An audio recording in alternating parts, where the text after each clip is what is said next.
All right, hi everyone. Welcome to our second career panel of the year. We're very excited to have a unique topic this month, and that is on invisible disabilities.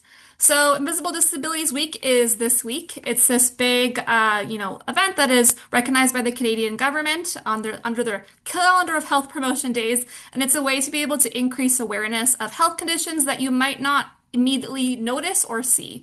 So these are conditions that, again, might not be immediately apparent, but they can still significantly impact an individual's daily life and activity. So these are things that could be like chronic pain, mental health disorders, neurological disorders, etc. And we'll talk more about this over the course of the hour. So we're highlighting this because it's really important to be able to increase awareness and understanding and ultimately support these individuals in their life and their education journeys as well. So one of the ways that UHN works on this is by working with patient partners through a patient partner program. So this is an opportunity for patients and caregivers to collaborate with staff and provide their feedback and experiences on what they have experienced in their life, whether that be different, diagnoses, treatments, lived experiences, and be able to talk about ways that we can improve quality and safety at the University Health Network. So we have a real diverse mix of individuals that support this program, and it's a really great opportunity for, again, us to be able to learn more about the ways that we can support individuals with different experiences and different backgrounds. So Trisha's going to put this link in the chat, but if you do want to learn more about the program, there's a link here at the bottom. And we'll talk again more about this over the course of the session because we do have a patient partner as part of our panel. So in terms of our panel, if you've been to one of our events before, you generally know how this works. We picked three individuals that will talk about their career and education journey. This month, we are hearing from professionals whose work and or experiences are related to medical conditions that may result in invisible disability. So we'll have them talk about, their education journey, what they currently do, and then we'll have an open Q&A period at the end. So in case you have questions, you can put them in the Zoom webinar question button. I think it's at the bottom of your Zoom webinar. Press the Q&A button. Please submit your questions. And again, we'll get to them at the end of the session. Additionally, you can see that the event is being recorded. So please just try to keep your cameras and microphones off. And we will send you the recording after the event. In terms of people that are here for our certificate program, the only really requirement is that you attend the event and complete our exit poll. So it'll be a quick poll on what you have learned over the course of the session. To start the session off, though, we do always have a welcome poll, which Trisha will be launching immediately. We just want to, again, know about who is in the audience, if you've come to our events before, and have you heard of any invisible disabilities before. So please answer that. And then for those of you that have no idea what I'm talking about for the certificate program, here's a QR code where you can learn more about it. Basically, it's an opportunity to get credit for attending a lot of UHN STEM Pathways events. If you attend specifically 7 over the course of the academic year, you'll get a certificate signed by senior UHN leadership. So there's a FAQ and all this information can be found here. Trisha will also put this in the chat, but it's a really good program. I think a lot of you here are participating in it. But yeah, for the sake of time, we're going to get started right away. So our first panelist of the day, please take over screen share and I will stop screen share. All right, so thanks everyone, and thanks for your interest in the session that I'll be providing. I'll try to go over some of the work that I do and maybe introduce you to a health profession that you may not hear very much about, and some of the research that we do in the field. So my name is Betty Nozikia. I'm an assistant professor. So I'm a professor at the University of Toronto in the Department of Occupational Science and Occupational Therapy. I'm also a licensed occupational therapist. That's a type of healthcare provider that works with people to enable them to do the things that they want to, love to, and need to do. So as a regulated health professional, oftentimes we work with all sorts of people, particularly in situations where they may have an invisible disability, a mental health condition, a physical health, a neurological condition, or something else. And we work with them to essentially do the things that they want to do. We love to consider ourselves to be client-centered or patient-centric individuals who want to work with families and partners in the journey to recovery. So a little bit about me.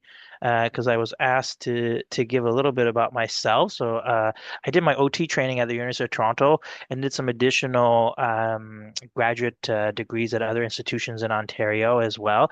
I've also worked and practiced clinically as an occupational therapist for about 17 years in private practice. A lot of the work that I do is looking at how to bring people back to work safely, stay at work safely. So I'm very interested in looking and working with individuals to promote their safety and health at work.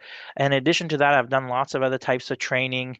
There's a lot of learners here in high school, perhaps, and maybe an undergrad too. So if you're interested in this journey, typically we'll do an undergraduate degree. Then you might want to do some graduate training, both in research and clinical backgrounds, and then do some doctoral training and then postdoctoral fellowships where you kind of learn more about certain specialized. And I've done some of that, including at Toronto Rehab, which is part of University Health Network. I also hold an early career professorship in workplace mental health called the Emily Geltzler Grant, and that's essentially specific funding that I have to support the work that I do, part of my research. And I'd love to tell you more about the team that I have the privilege of being a part of, and that's the Rehabilitation Sciences through Occupational Research and Engagement Lab. So if you're interested in learning more about potentially when you're done with your high school or you're done with your undergraduate degree or your college program, what are some of the other things that you can do? I invite you to take a look at our website, restore.rehab, very easy to remember. And you can look at some of the projects that we have. We have projects that are with partners, and I'll talk some of them. One of them is actually University Health Network, where I'm also an affiliate scientist. But others are with community partners, and they're not at all in, the traditional healthcare model, because we want to work with people, with individuals with hidden disabilities or invisible disabilities. So oftentimes that requires us to go into the community and provide care and research to the populations that we serve in those communities. So take a look at that website. It gives you a lot more about some of that work that we're doing. And I'll talk a little bit more about it, but I have limited opportunity to get into a lot of the depth that you might have questions, but I'm happy to answer them when we get to the question period. So, like I said, I have a privilege of being part of a wonderful team. There's lots of other learners, so students like yourselves. From typically we have undergrad, but mostly I also take graduate students and postdoctoral fellows that come and work in my lab at the University of Toronto, and many of them are interested, like yourselves, to go on to get into. Maybe healthcare training, maybe they want to go to medical school, they want to go to occupational therapy school, nursing school, lots of other professions that they're interested in. And some of them want to become, researchers, and they want to get advanced degrees in research, like doctorate degrees and postdoctoral fellowships, and understand these types of techniques. So there's lots of people, and you can learn more about my lab in that way and some of the alumni that we have and where they are now. So I wanted to give you a little bit of a taste of that. For the rest of the talk that I have with you, I want to talk to you about a couple projects that I have. One is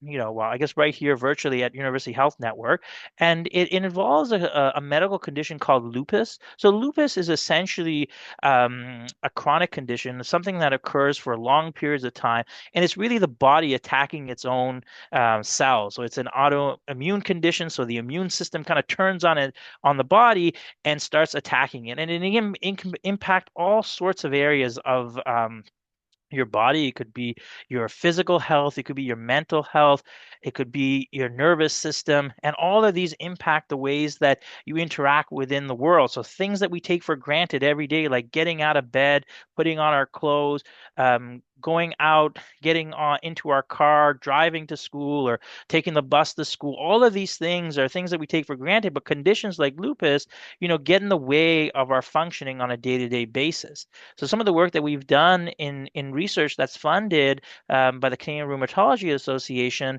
is looking at the impacts of work disability on lupus. And we've looked at, for example, how does that impact people's ability to do their self-care? So putting on their clothes in the morning, taking a shower, going to work, or taking part in leisure or play activities like hanging out with their friends, going on social media, things that are important and meaningful to a lot of us. And we've kind of dug into some of those key findings. And if you're interested, I invite you to go to our website and look at some of our publications on this topic, so you can learn more about it. In addition to that, some of the other work that I've looked at is not just at the patient level, but looking at the healthcare system itself and the health services. So the people that are delivering that care. So maybe you're interested in becoming a healthcare professional, right? So we want to make sure that you're healthy and people that are in the healthcare system are healthy. Why is that important? Well, it's important for a couple of reasons. One is that, if you're a patient or a client or you're a family member and you bring your loved one to a hospital or a community center for care, you want that care provider to be at the top of their game. You want them to be able to provide you with the best care in a timely, safe, effective way, and that you want yourself or your loved one to be able to feel better and go back to what they were doing. And exactly this is the type of work that we've done in a community-based setting, working with a home care provider, and we look specifically at impacts on the mental health side, so stressors, burnout, and all these other types of poor mental health outcomes that oftentimes get in the way of providing clinical care. And we have some of those findings as well. So if you're interested again, I invite you to go to restore.rehab, take a look at that. If you have any questions, yeah, you can always contact me. My contact information is at the end of these slides and also on our website. So, if you want to reach out at that point, you're welcome to do that.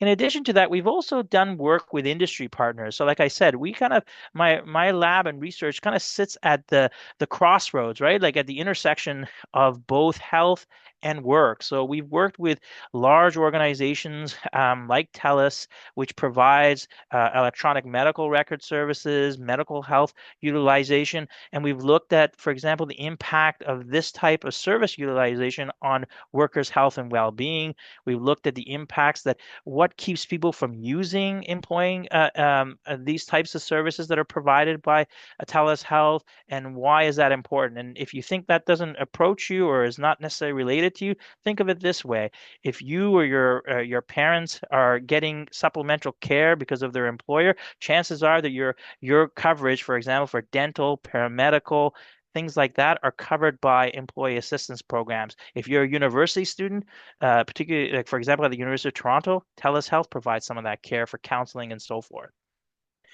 In addition to that, some of the other work that we've done is look more at the knowledge synthesis aspect of it. So we've looked more at where is the emerging trends in healthcare delivery. So we look at invisible disabilities like mental health conditions. What is the best state of the literature saying to us about how do we deliver this care? Does it always have to be in person? Can it be online? Like, for example, here I am today speaking to you in that way.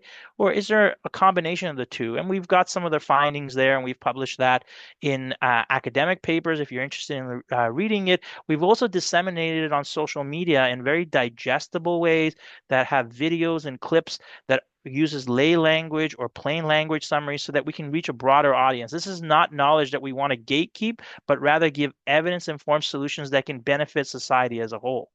And finally, we've also looked outside of healthcare. One of the ways that I would encourage you to take a look at this is that we're looking at how workers in society impact our well-being and inclusion. If you're welcome, if you're interested in learning more about it, please visit our website, contact us by email. We're very active on social media, and we'd love to learn, share and learn from you as well. Thank you so much for your time. Thank you so much. So many cool projects that you're doing. Shobha, you are up next. Hi, everyone. My name is Shobha. Everyone can see my screen. Yes, you're good. Awesome. Sorry if I'm like looking over here. I have two screens, so I'm just kind of going to be jumping back and forth. But my name is Shobha Singh. I'm a clinical research coordinator at Toronto Western Hospital. I'm working in orthopedics, part of the Shorter Arthritis Institute at UHN. And specifically, I am working with the Vishwanathan Lab, which works in mainly osteoarthritis.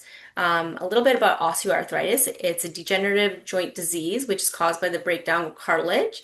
Cartilage is on the ends of your bones, which helps support cushioning. And if you have this type of disease, you may feel something sort of like pain, stiffness, swelling. And particularly, you may know somebody, it's normally older age population. However, we are seeing it a bit more in the younger age populations. We'll talk a bit more about that and a few of the projects I'm working on.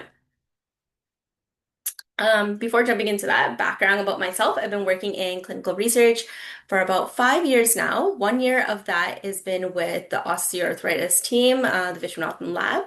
This is an image here of me at the Piper conference held by UHN, which is a patient engagement conference last month. Presented a poster about a study I will speak about in a few slides.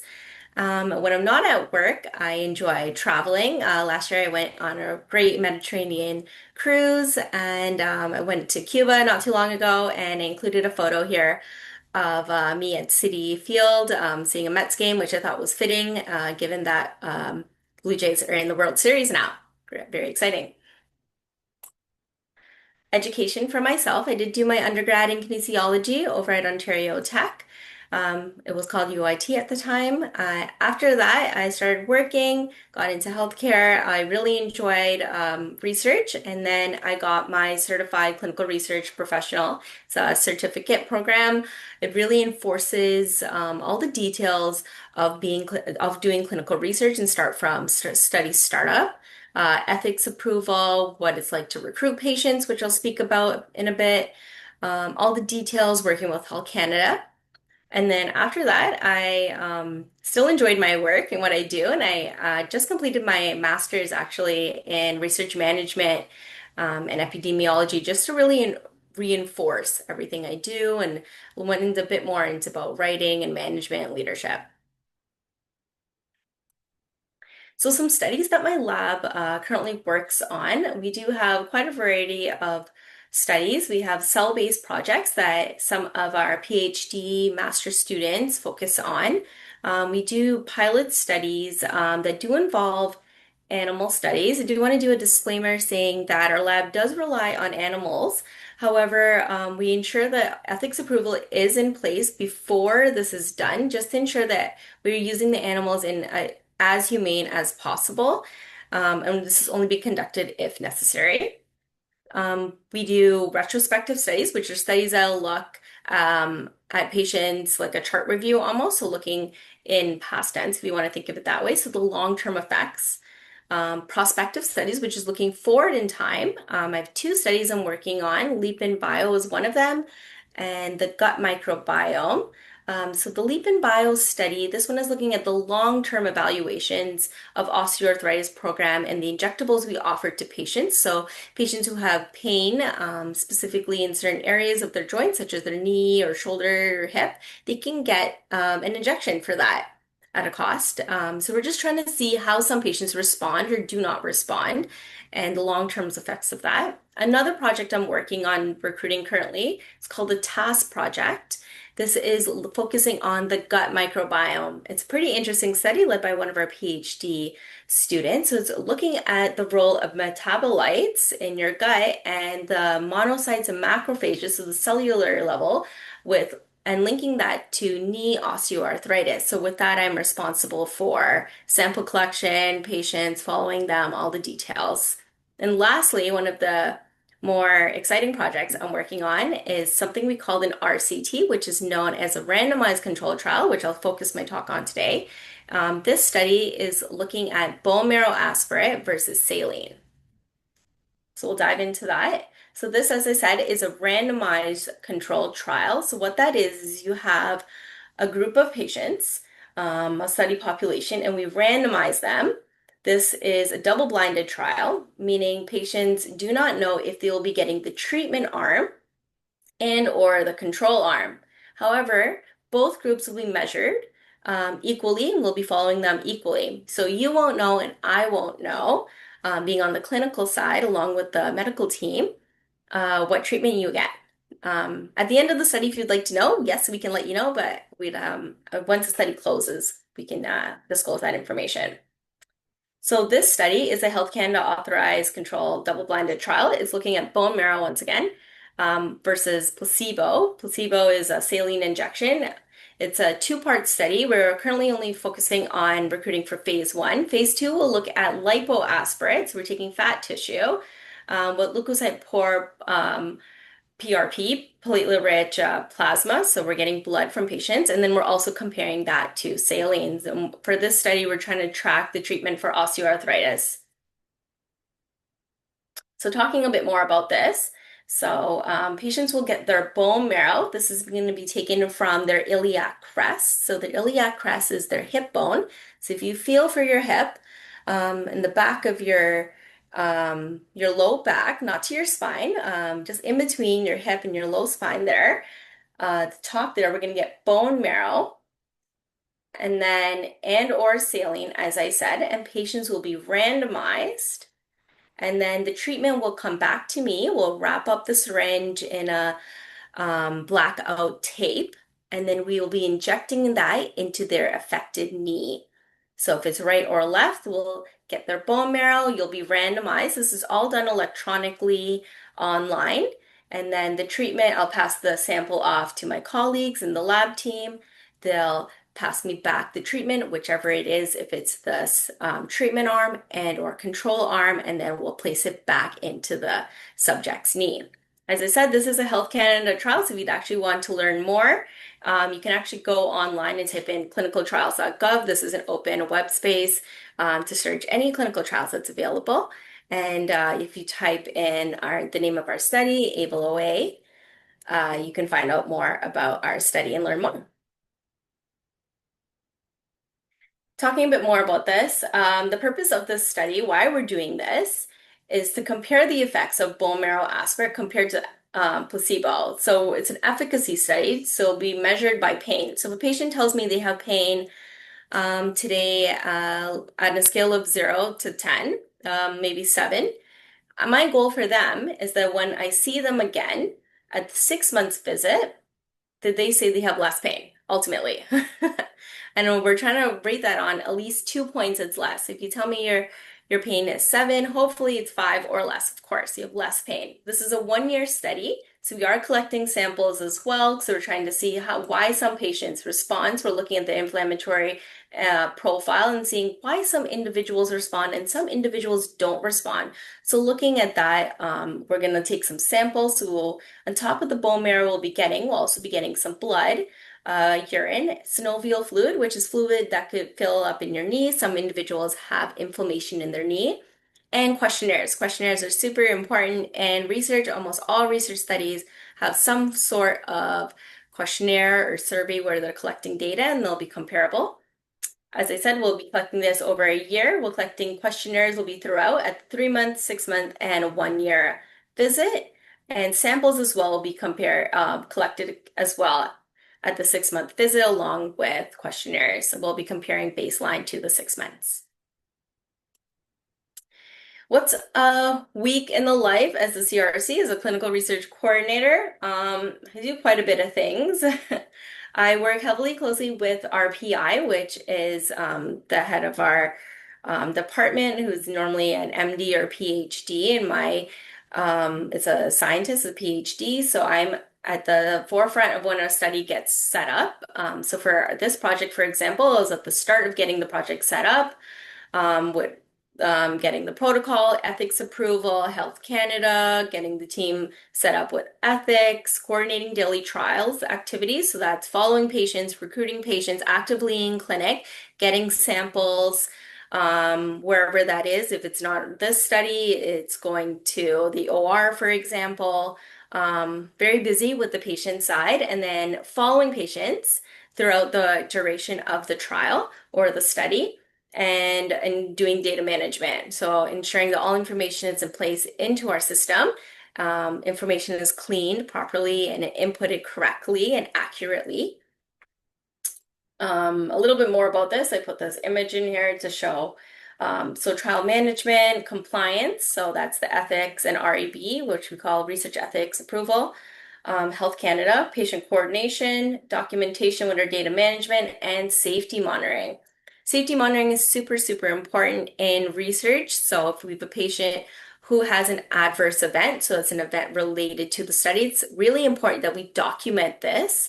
This could be anything from maybe a reaction to a medication or something like they've fallen and we need to document that in their medical chart, or it could be something more severe, which could be a serious adverse event, so such as death, or they've been admitted to hospital. So just some things that I do tracking for patients. Why I like clinical research. So, reasons I like my job. I do like being in the clinical setting. I love working in the inpatient and outpatient units. In clinic settings, I like working in the OR. If I need be, going to the operating room, assisting in procedures. I have the opportunity to directly assist in the procedures directly related to research. So, for this study that I spoke about with the bone marrow, I'm directly helping the physician. I do go to the OR rooms to collect samples if need be, if patients are going for a knee operation. I like helping out in the lab if needed. I work in a lab, so we have a great team that supports me. So I'm often not heavily involved, but I enjoy helping out when I can, setting up new studies. Mainly, I work with the screening eligibility, so it helps with the critical thinking. So really looking at charts of a patient fits the study, doing a deep dive into their medical history, getting all that information. Um, Conferencing, networking, travel, posters, all that stuff is really great working in my field. You get the opportunity to network, meet people. Sometimes, if there's a new study, they'll send you out to get training and learn about a new trial or a project setting up. So that's really fun. You get to meet new people. And then there's always new trials. So the best thing I think ultimately working in research is there's an end date.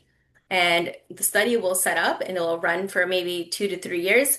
It will end, you will publish, and then something else will set up. So ultimately, every single day is different, and then you're always working towards a goal. And when that goal is ended, we'll set a new study up. So just a few things I like about clinical research, and every day is different.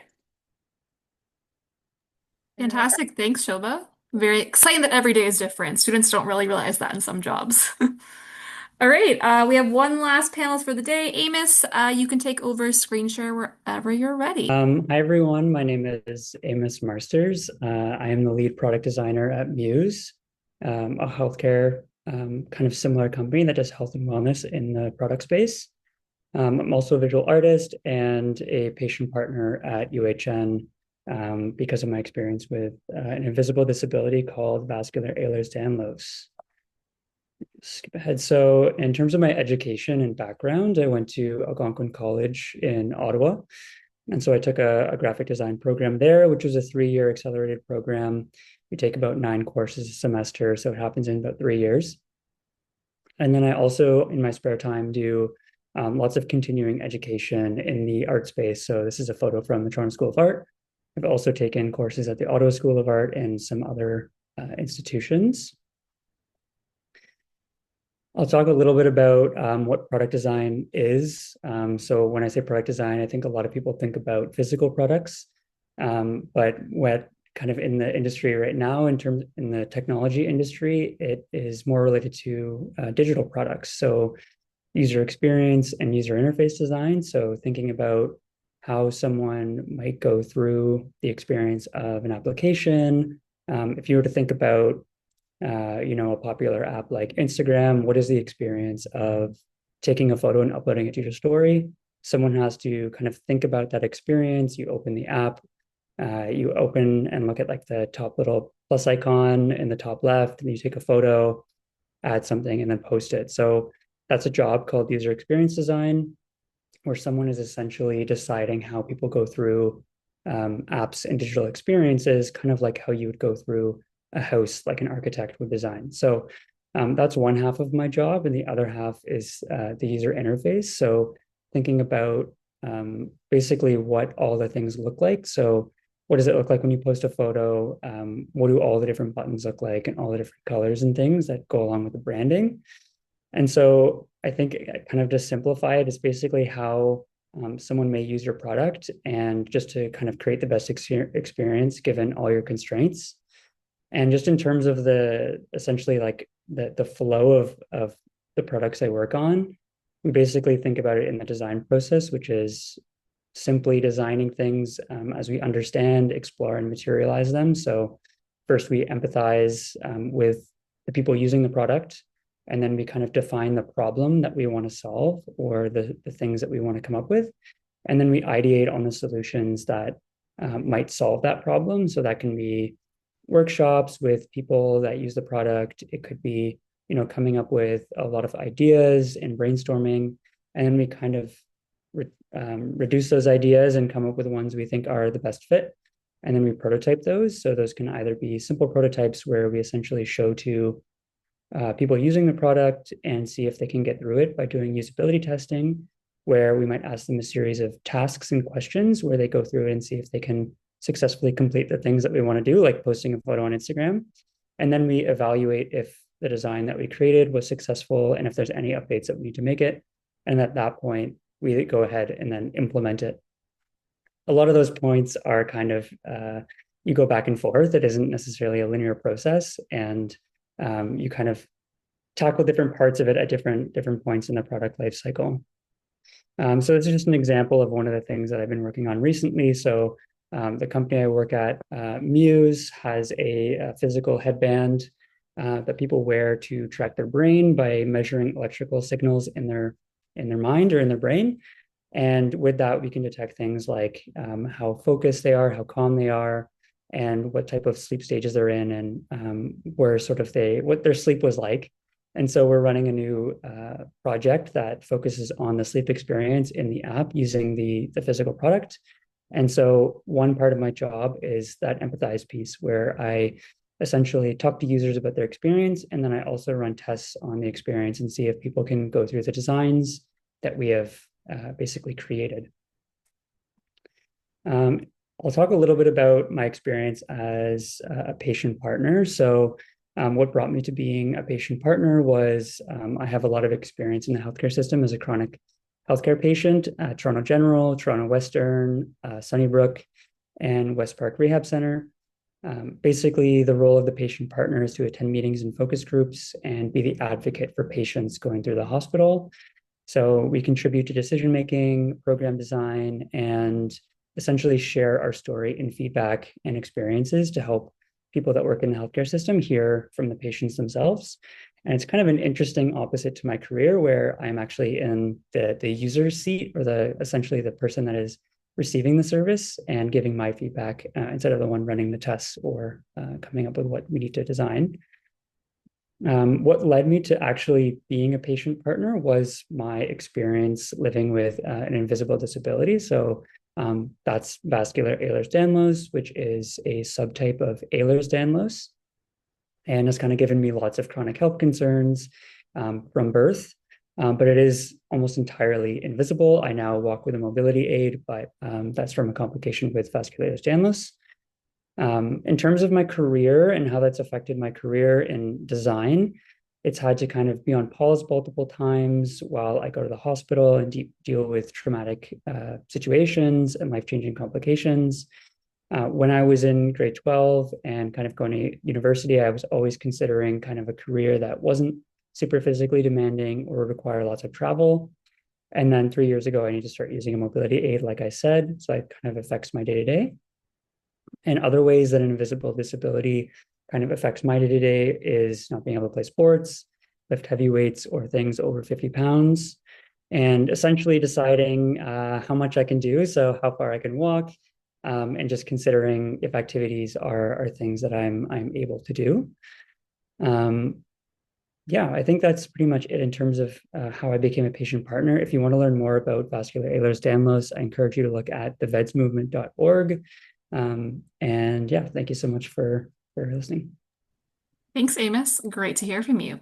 Okay, it's time for our Q&A. So if our speakers could all come back on camera, I'm gonna pin us all to the screen and we're gonna answer some student questions. So thank you again for being panelists today. We've had a mix of student questions, but the nice starting one that I always like to start off with, the students want to know why you picked your job specifically. Like, did you know you always wanted your job? Like, did you know in high school that you were going to become an occupational therapist and that was your passion? Or is it something that you kind of learned along your education journey?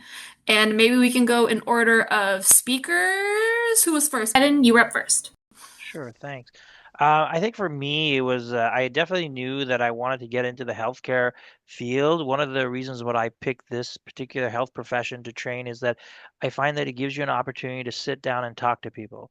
Like other healthcare professionals are always rushed. They don't have the privilege of time to sit down with somebody and listen to them and have an opportunity to understand what it is and listen to their story. There's a lot of power in that, and I can be quite therapeutic. So I enjoy being having the privilege to talk to people and listen to what they have to say, because oftentimes they're the experts, right? So we've heard about the importance of lived experience here. So, it's one thing to go through the healthcare system, but to do it by recognizing how important it is for the service recipient. So for me, that's why I selected it.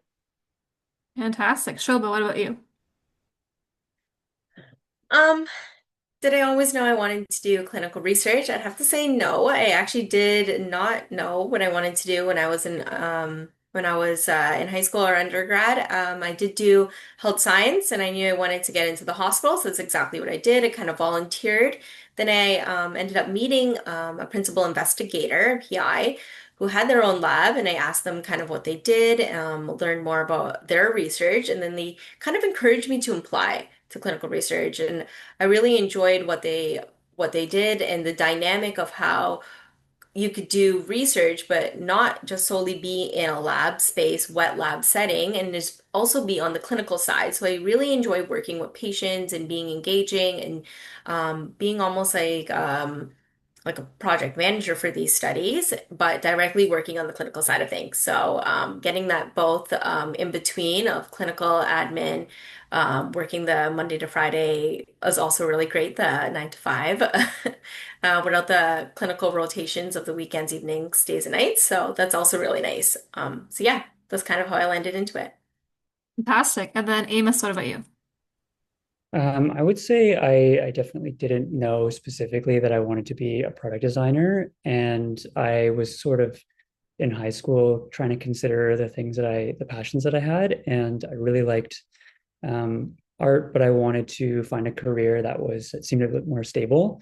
And so I took graphic design as a diploma program at Algonquin College, and quickly realized while I was taking that course, there was a user experience and user interface class, and I've always had a passion for technology and art, and that felt like it was a really nice combination of the two. So I sort of gradually um, veered towards that direction, and kind of have always stayed in that, bouncing around from agencies to in-house. And I think one of the things I like the most about that specific type of role is you're solving actual problems, and you get to talk to users a lot and kind of speak to real people using your product, which was kind of a nice surprise, which I wasn't really sure of when I was going into graphic design before. I guess tying into some of the answers, some of the students are wondering, did you ever like regret choosing your job? You made a bad decision choosing this pathway, or do you currently love where you are? Maybe Shoba, what about you? How do you feel about your decision?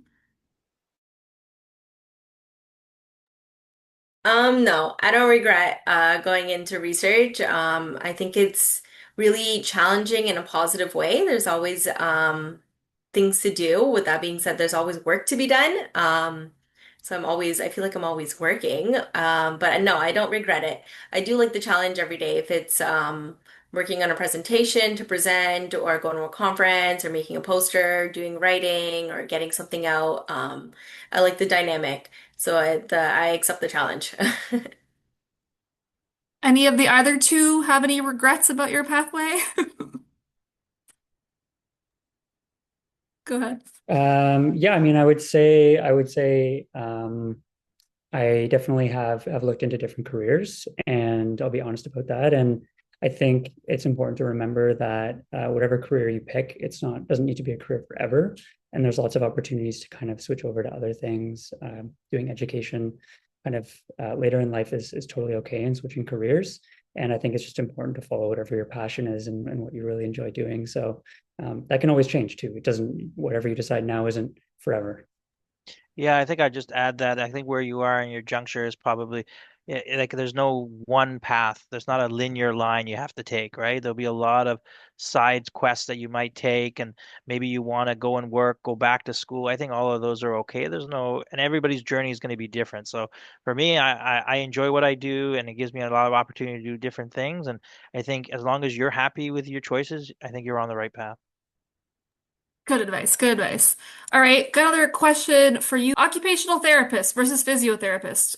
Students are confused. Please Yeah, explain. no, they're not the only ones confused. I always say if we were the same profession, we wouldn't need different departments for them. So I think when you look at occupational therapy, the things that I would invite you to think about if you're interested in this career, one is that in Canada you need to have an undergraduate degree, and then you need to go into a master's program in a clinical master's program. So it's not like going to do like a research master's. You have to apply and get into a specific school that has these programs. I think for occupational therapy, it's a very diverse profession.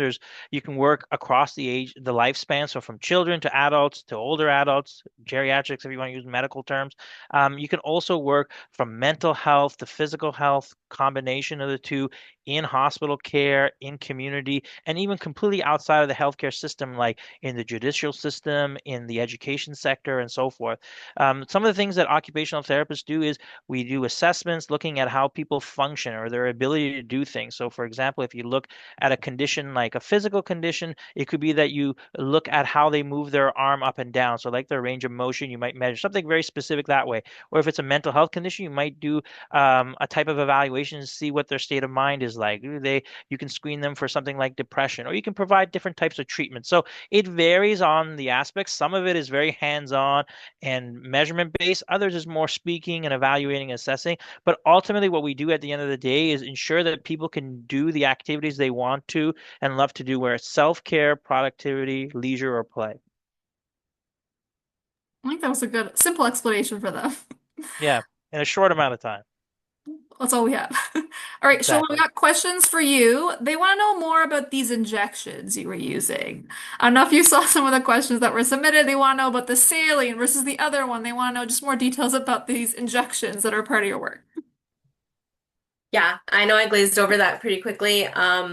So the type of injections that we use in our clinic, there's quite a few on the market. They are at a cost. They're not covered by OHIP, I will say. So one of them is called cortisone steroid injections. It's used to treat knee pain. So that's one of them. It's the lowest cost one, actually.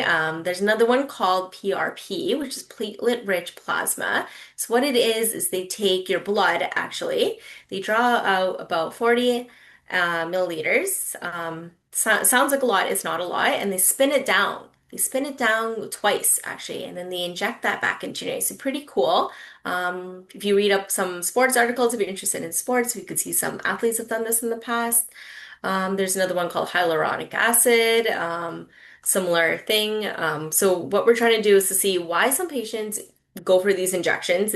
Some of them cost from anywhere from $20, $30, $50, a couple $100, all the way up, and they respond and some of them don't. In regards to the saline injection, can it be dangerous? No, saline is not dangerous. Saline is a great control to be used in research across the board for all research studies. The salt water, saline just salt water, go back into your body. It'll kind of swish around into your knee, infected joint, and then it'll be reabsorbed back into your body. So no, definitely not dangerous. That's why it's an excellent control. However, there is a placebo effects, and that's what we're looking at in the study to see if you get treatment because it's a double-blinded treatment. Do you feel like you get better because you went through this procedure or not? Is there a placebo effect there? So yeah, great question. Fantastic answer. All right, Amos, question for you. What is your favorite thing you've designed slash helped design? Oh, what is the favorite thing oh man.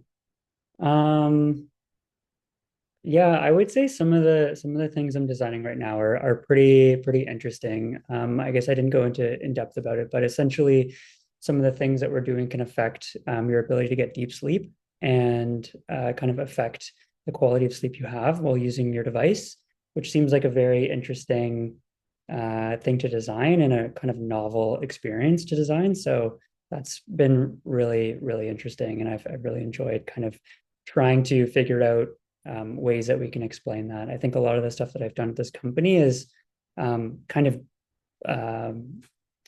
new in terms of explaining it to users. So it's a very tough problem where there isn't a lot of other language out there that people already understand. So you're trying to explain really, I mean, you're talking about the brain and you're talking about things like alpha peak and brain waves to consumers. And it's my job specifically to kind of bridge that gap between neuroscientists and people that just buy the product. So that's been really interesting to try and explain really difficult medical things really simply. So a lot of the work that I've done recently in Muse has been interesting.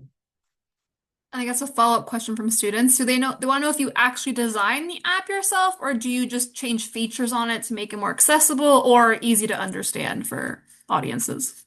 All of it.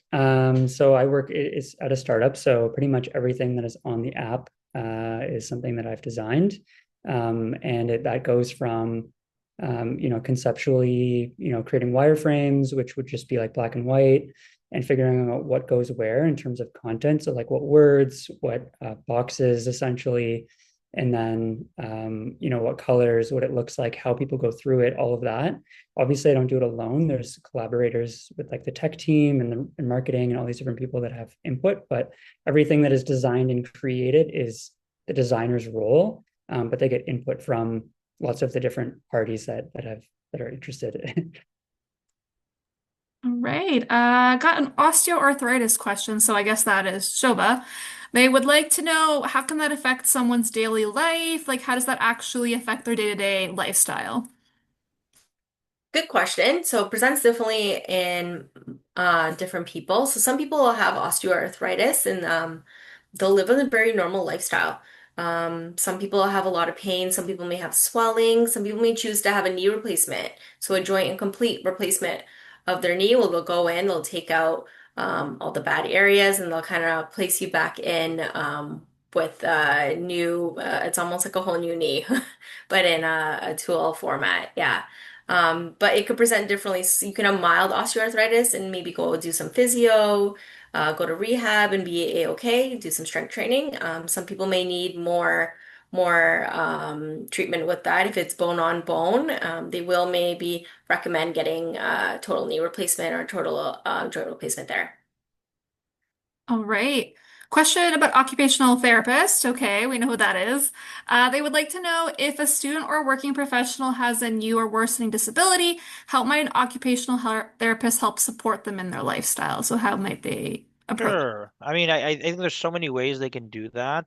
Probably the best way is that if you can get a referral to an occupational therapist, that'd be great if you're going through the publicly funded healthcare system like OHIP in Ontario, or you don't need a referral if you're going through private care. You can go directly in contact, and there's lots of services that are available, and they can speak to you, talk about exactly what it is that you're having challenges with, and then come up with a plan for you to be able to meet that challenge. And for example, to increase your functioning.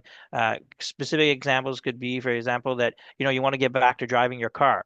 That's a great way that someone can, an occupational therapist can do an assessment, see where they can help you with that, do a driving assessment and get you back. Another type of assessment that we would do is you want to go back to work or to school. There'll be an evaluation of that. We come up with a plan and then come up with a strategy to get you back to working or going back to school. So these are kind of examples, and occupational therapists can help you depending on the context and where you're getting care. But that's how they could potentially give you a helping hand.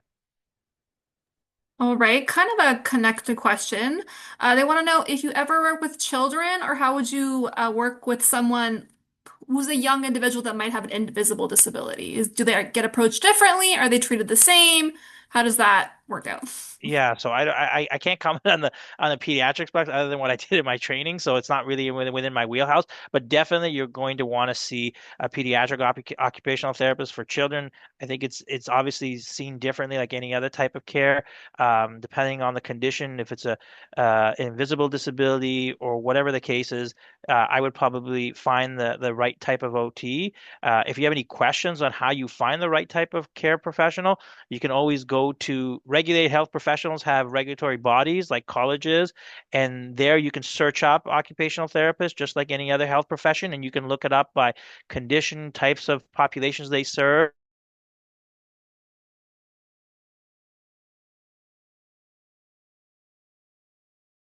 types of care they provide, but they work across the lifespan. Things that, many of our learners, when they come into the program, they're very interested in pediatrics. So like working with neurodivergent populations like autism spectrum disorder, cerebral palsy, these types of conditions. But it goes well beyond that to learning disorders or just generally coming up with strategies to help children, for example, in the school setting, gross motor function. How do you hold your pencil? How do you sit in your chair? These kinds of things. But I'm not doing it justice because it's not really my area of practice. But at least hopefully that gives you a way to learn more about it. I think that was a good little blurb or spiel on it.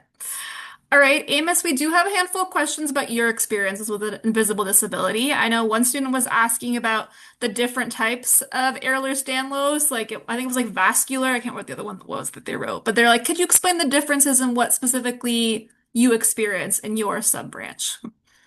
Yeah, absolutely. So I think I saw the question. I think it was about HEDS, which is hypermobility Ehlers-Danlos syndrome, which is a subtype of Ehlers-Danlos, which maybe people have heard a little bit more about, just classical. That, from my understanding, is they're all very different, the subtypes, but the primary things you need to know about HEDS is more about joint instability, pain, and soft tissues, versus vascular Ehlers-Danlos is mostly primarily about connective tissue, so blood vessels, organ fragility. So my experience with vascular Ehlers-Danlos is not a lot of dislocations. It's not a lot of chronic pain, but it is, I have had lots of ruptures of my arteries and issues with collapsed lungs and, cutting and bruising very easily, but none of the other symptoms that you might get with Ehlers-Danlos. And I guess follow up, how was it balancing that with like your school life and work and all of that? Um, it was difficult. I would say it wasn't easy, but I would say I got through all of it, and thankfully the people that I had, the teachers and the companies that I worked at were all extremely flexible and willing to kind of allow me to take the time that I needed, which was really good. Obviously, living with a disability comes with a lot of extra costs, so sometimes that's a little frustrating. But I would say overall, since the job that I chose, you get to work from home. It's very low stress and it's 9 to 5. It was relatively easy to kind of make it work. But had I picked a career that was a lot more on my feet or physically demanding, I could see, or more, I guess, in the service industry where I needed to be somewhere, it would be a lot more difficult. So I think it's important just to remember like why you make those decisions. All right, we're slowly running out of time, but Shobha, maybe one more question for you. Students are asking, what's the hardest part of being a researcher? A lot of them, I guess, don't know exactly what a researcher really means, even though you explained it. But like, what? Can you talk a little bit more about that? Yeah, really good question.